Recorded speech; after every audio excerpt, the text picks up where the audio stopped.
chance to board the train to modernity. We have railways, aren't we?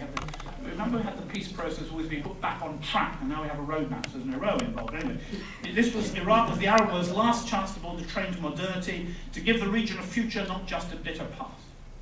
The violence staining Baghdad's streets, however, the gore isn't only a symptom of Iraqi government incompetence, but of the comprehensive inability of the Arab world to progress in any sphere of organized human endeavor. We are witnessing the collapse of a civilization. It was pretty good, at one point in time, but not anymore. And Saddam didn't do any help. So it goes on. Why is it we don't read the kind of material that US Marine Major could write home? Why do we read this garbage? Which is obviously part of another plan.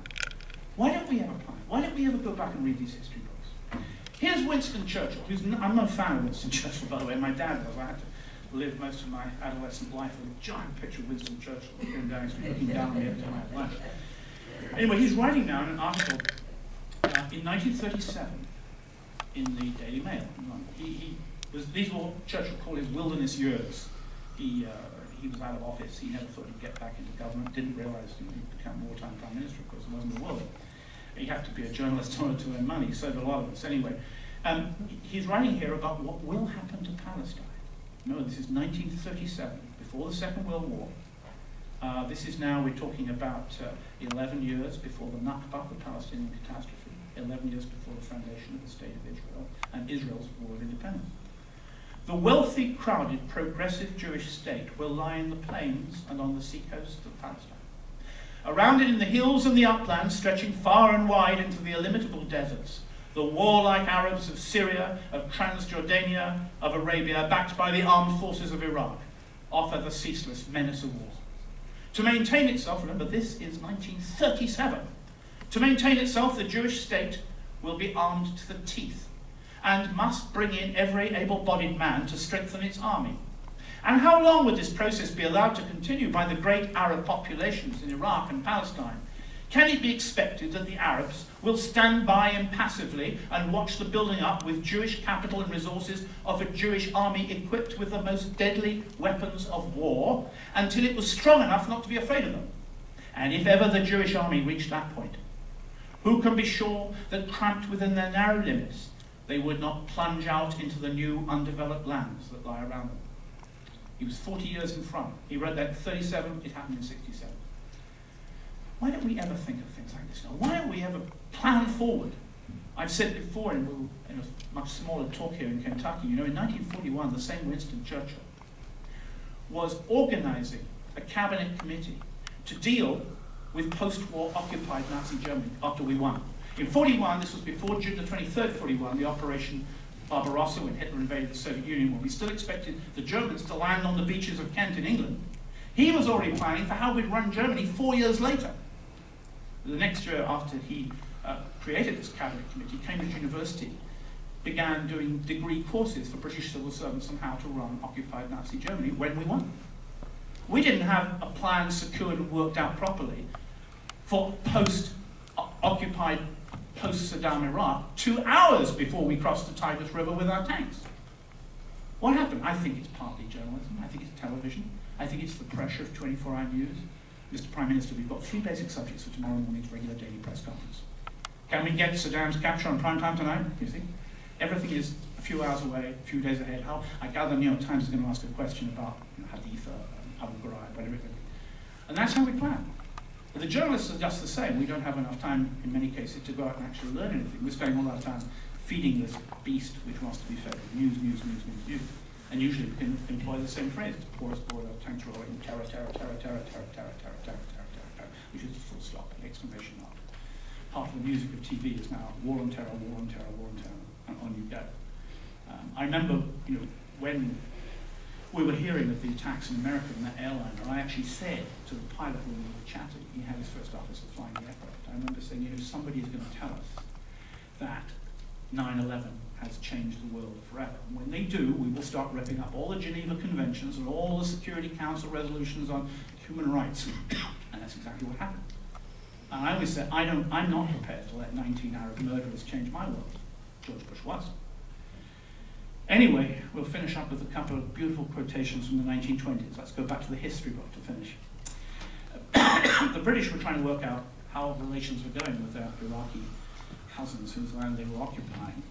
The best quote I found was a leading divine in Baghdad, a man called Alwan al-Yasri. The Yasri tribe still exists in Baghdad today, talking to a British Secret Service man, intelligence officer, on the 5th of July, 1920.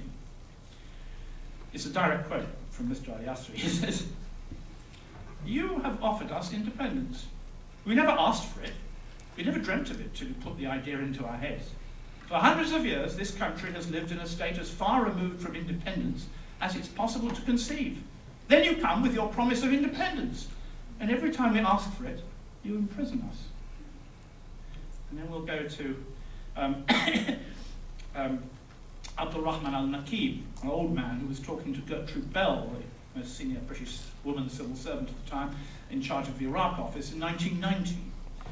At the time, of course, Woodrow Wilson, York President Woodrow Wilson, had just issued his famous 19 points, which effectively said that any self-describable nation with tribal, racial, linguistic parallels unity could become an independent nation. And Abdul Rahman al-Nakib says to Gertrude Bell, "What is all this talk of national self-determination? What is its value? I trace it to America, and I hear the voice of Wilson. Does Sheikh Wilson know the East and its peoples?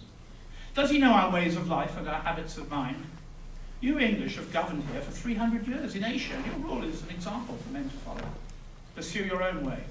Do not submit to guidance from Sheikh Wilson, nor, I might add, guidance from Sheikh Bush or Sheikh Obama or Sheikh Blair." Thank you, ladies and gentlemen.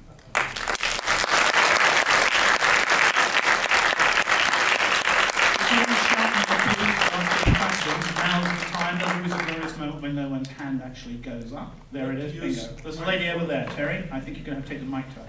I've learned in American universities you have to have complete gender equality when it comes to questions from people on the ground. So I'm watching. Trouble is that with my other pair of glasses, I sometimes mistake men for women, which causes a problem. Please, can you go ahead? It's not switched on, Terry.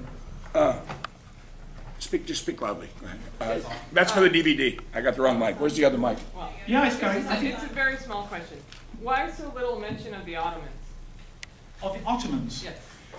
Well, there was quite a lot of history of what I was saying, and I was really trying to cut back on the Ottomans. Look,